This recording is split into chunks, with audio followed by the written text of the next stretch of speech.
Molt bon dia, joves de moda, com esteu? En aquesta ocasió us portem un capítol especial, un capítol diferent, perquè som fora de Catalunya.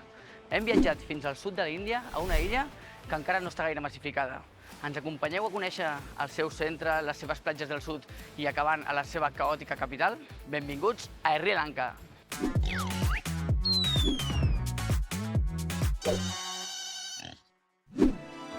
Sri Lanka compta amb aproximadament 22 milions d'habitants, la majoria dels quals són budistes, tot i que conviu harmoniosament amb les altres religions, com l'hinduisme, l'islam o el cristianisme. Una de les curiositats de Sri Lanka és que podem trobar climes tropicals fins a muntanyes de més de 2.500 metres d'alçada. També és un país molt ric en biodiversitat. L'elefant és un dels símbols d'aquest país. De fet, Sri Lanka compta amb més de 6.000 exemplars d'aquest animal repartits per tot el territori.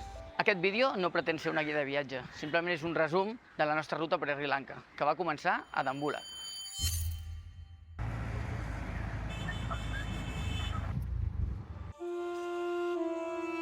Les coves de Dambulla són un conjunt de 5 coves que alberguen 150 figures, imatges de Buda, i algunes d'elles són del Buda estirat, que fan més de 14 metres. Avui dia la gent local continua portant-li flors fresques en el Buda i és una tradició que té més de 2.000 anys. Avui anem camí a Sigiriya, exactament a la Lion Rock, un lloc molt impressionant amb una història una mica fosca. Anem amb el tuk-tuk que ens ha vingut a buscar el nostre company Roshan. Roshan, say hi! Hi!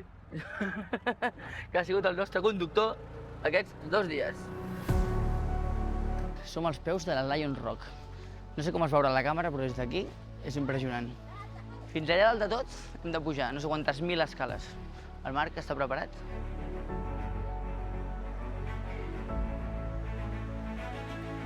Calienta que cales.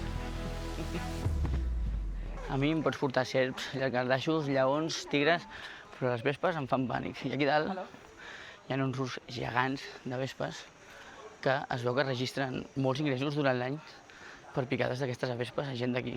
Perquè no són les vespes asiàtiques que veiem allà a Catalunya, doncs aquí hi ha milions. Jo, pànic. Recomanació, venir a les 4 del matí i no com nosaltres, s'han sigut uns primos i mira que ens estem menjant.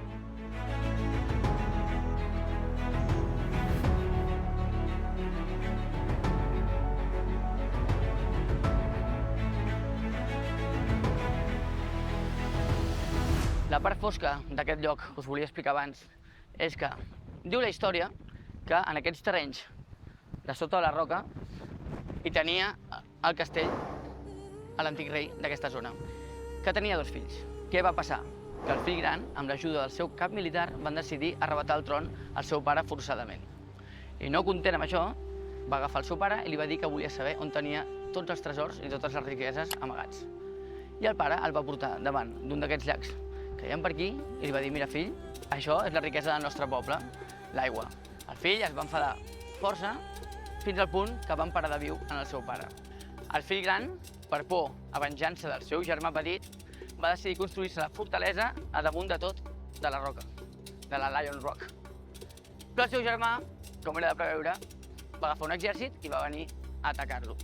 Hi va haver-hi una gran batalla i en aquesta batalla el germà gran va quedar enfonsat amb el cavall a sota del fang. Com que es va veure vençut, va agafar una espasa i es va suïcidar. Anys després, el germà petit, que ja havia agafat el poder d'aquesta zona, va regalar aquests terrenys en els monges budistes, que són els que s'hi van fer càrrec durant la resta dels anys. Hola, Ramonxo.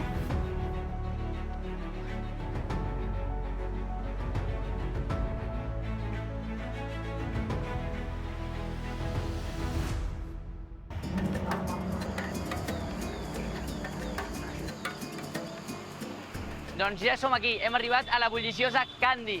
Kandy és la segona ciutat més gran de Sri Lanka i va ser la capital durant molts anys. Durant molts anys, Kandy es va resistir a la colonització dels portuguesos i els holandesos, però finalment, el 1815, va caure en mans dels anglesos. Ens trobem davant del temple de la relíquia de Buda, que s'anomena així perquè al seu interior s'hi guarda una dent del propi Buda. La relíquia té un gran valor simbòlic, perquè qui la conserva se'l considera el legítim governant del país. Aquí dintre hi podem trobar el cofre amb el dent de Buda, el que passa que només ho obren quan hi ha cerimònies. El cofre està guardat dintre de 6 cofres més.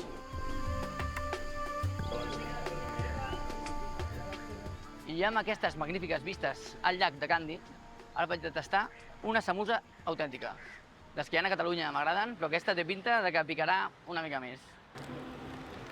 Està molt bo la part de dintre, el farcit, de moment aguanto picant, Segona, aquesta de pollastre, que si haig de jutjar pel color, fa mitja por, Aquesta és més semblant a les de Catalunya. Després n'hem agafat dues d'aquestes, que no sé com es diuen, sincerament, una de pollastre i una de formatge. És bo, però m'agrada més la samusa. I està començant a picar, també. Sembla que portin macarrons a dintre. Tinc la boca ja feta caldo de les d'abans. No m'agrada gens. Té com una espècie de carbonara amb molt pebre. Aquesta última no ens l'hem pogut acabar perquè no ens ha agradat gaire i a part picava molt. Tot això ens ha costat €1,50, no ha arribat.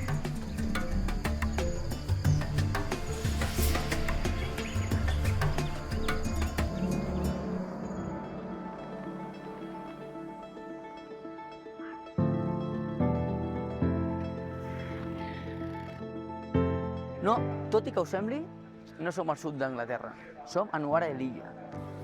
Fins l'arribada dels anglesos, al segle XIX, Nuara Eliya era tot jungla.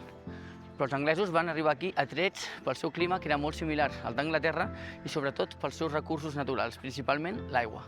A la seva arribada, els anglesos van establir un primer nucli urbà aquí a Nuara Eliya, i al seu voltant hi van fer plantacions de te i de cafè, que és el que va ajudar al creixement del poble en si.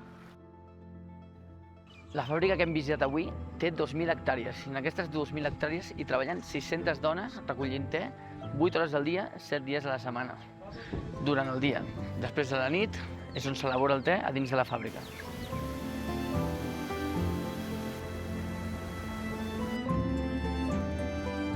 Doncs som a l'estació de Nuara Eliya esperant el tren que ens portarà fins a Ela.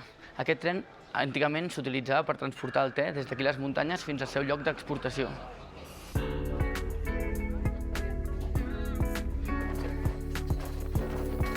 Durant el trajecte va pujant gent que t'ofereix diferents coses per menjar, com per exemple cacauets, samuses o begudes com te.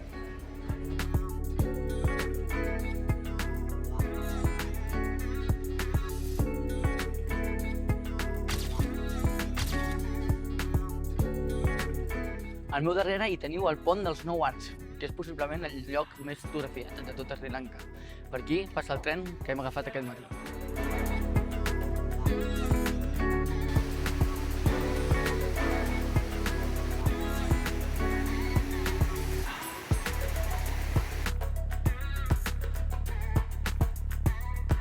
Em sento un documental de National Geographic.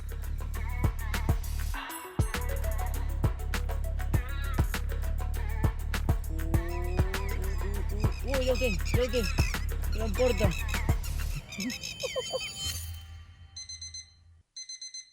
Per fi ha arribat el moment més esperat del viatge, com a mínim per mi. Són 4:45 del matí i marxem de safari. A veure si tenim sort i podem veure moltes cosetes.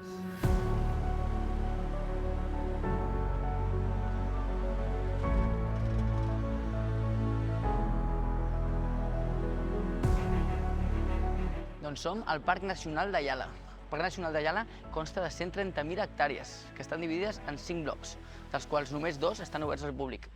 Nosaltres avui visitarem el bloc número 1, on s'hi poden trobar lleopards, elefants, cérvols, ossos, cocodrils, mangostes i molts tipus d'aus. Els podrem veure tots? Això intentarem.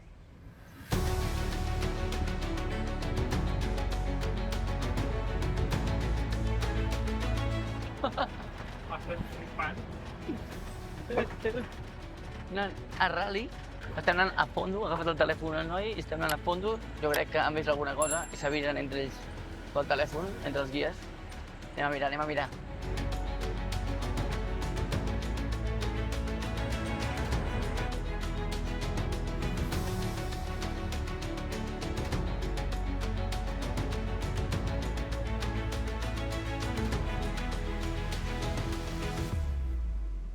Doncs ja hem acabat el safari.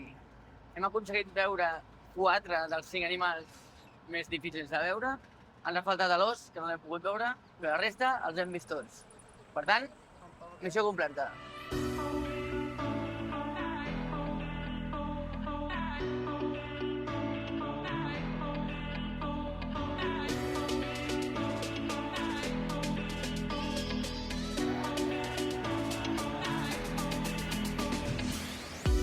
A un extrem de la ciutat de Gol, a tocar de mar, hi trobem el Fort de Gol, que és la part turística, la part més visitada de tota la ciutat. El Fort de Gol va ser construït pels portuguesos a finals del segle XVI i anys més tard va ser ampliat pels holandesos.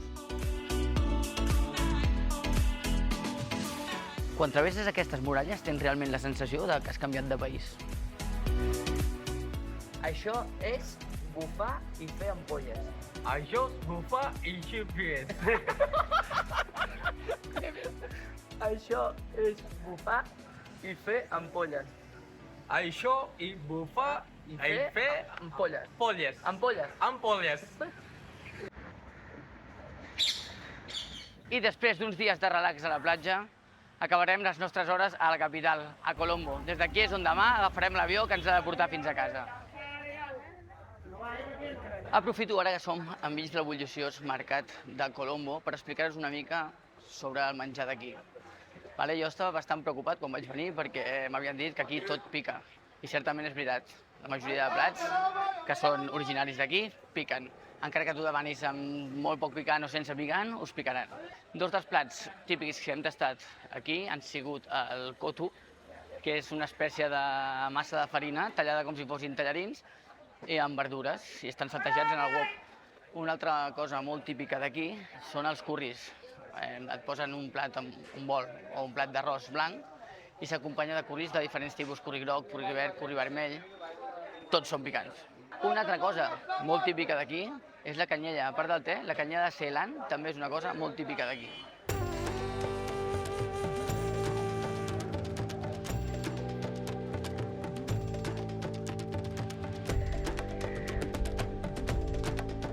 I amb aquestes magnífiques vistes de la Lotus Tower a Colombo, nosaltres ens acomiadem d'aquest país, que ens ha tractat molt bé, ens ha agradat molt, el recomanem, visiteu-lo, no tingueu prejudicis, perquè és un lloc molt bonic. I res més, quan tornem a casa continuem amb la nostra feina, ensenyant-vos Catalunya. Esperem que us hagi agradat aquest viatge i fins un altre, trinxeraires!